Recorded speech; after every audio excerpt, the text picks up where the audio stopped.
Okay, there are 3 different ways to get out of your body, through which you can grow a third hand, move into Barbie's body, or transform into a fictional character in a virtual world. Please support us in the What If channel, and like the video. Imagine with me the following scene. There is a person sitting on a chair. The last time he saw his body from his personal perspective, he could see his arms, torso and legs, and by virtue of the location of his eyes in the middle of his head, he could not discern the features of his face or see his back, even if with the help of a mirror this became it is possible. But what he sees now is amazing by all accounts. He looks at his back as if he was sitting in a back seat, while his body occupies the front seat. He feels as if he has been pulled from his body, and is floating several feet in the back. This phenomenon is called the out-of-body experience, in which the person who goes through the experience sees his body and the world around him from a location outside his physical body. We are not here to discuss supernatural phenomena, but here we are talking about the ease with which the human brain can be deceived into the trap of the body transfer illusion. Returning to the person from the previous scene, we can say that he did not suddenly find himself in that situation, but that the scene began a little earlier, as he underwent a routine experiment in the laboratory of Henrik Ursson, a neuroscientist at the Karolinska Institutet in Stockholm. The person sat on his seat and wore glasses, and what was recorded on the inside of the lenses by the camera directed towards his back from the back and out-of-body experience, away from the realms of the supernatural.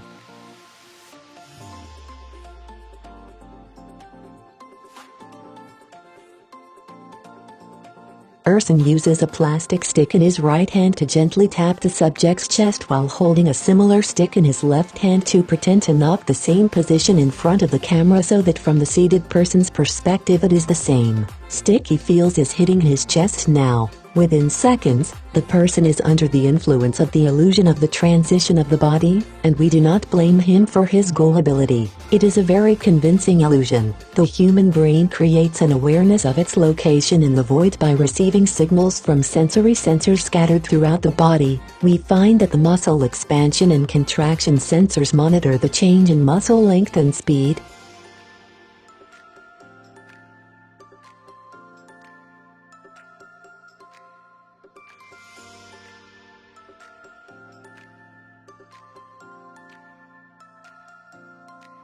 To have a hand, not yours. Of course, it would not be wise to enter a gathering of your friends with a third hand, especially if the hand is not attached to a body. Hey, it's a plastic hand, and it's still suspicious, but should be covered with a part of the volunteer's clothing or even with a piece of cloth, the first side of which covers his shoulder, and the second end of the hand, to give the impression that it is part of his body.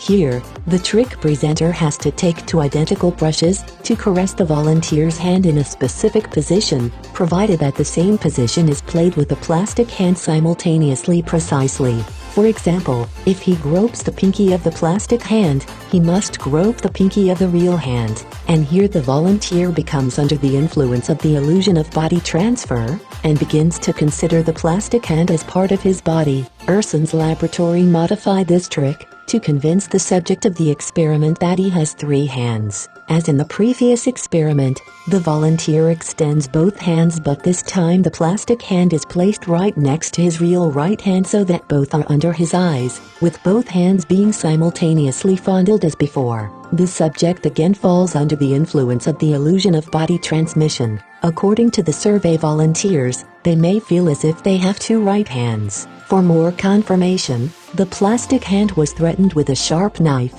while observing the volunteer's reaction, and the result was an increase in the rate of sweating, which is a sign of his feeling of fear. Was to have a body, not yours. In Ursson's lab body transfer illusion experiments, a person can have Barbie's body, with the happiness that this news brings to some girls, or on the contrary, he will have the body of a giant real right hand so that this time the volunteer lies on his back and looks down at his feet out in front of him, but he does not see her as we expect. He wears glasses that cut him off from the surrounding world.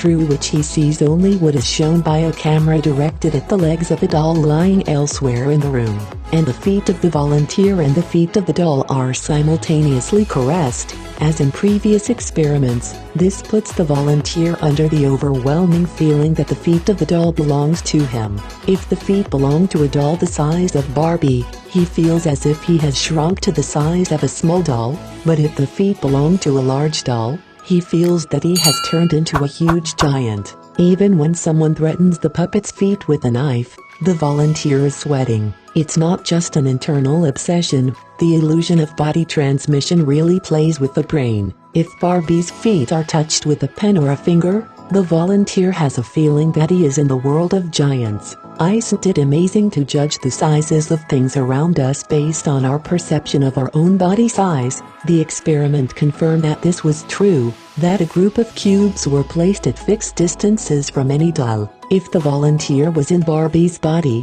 he would estimate the size of the cubes as being larger than the truth, but if the volunteer was in the body of the giant doll, he would estimate their size as being smaller than their normal size.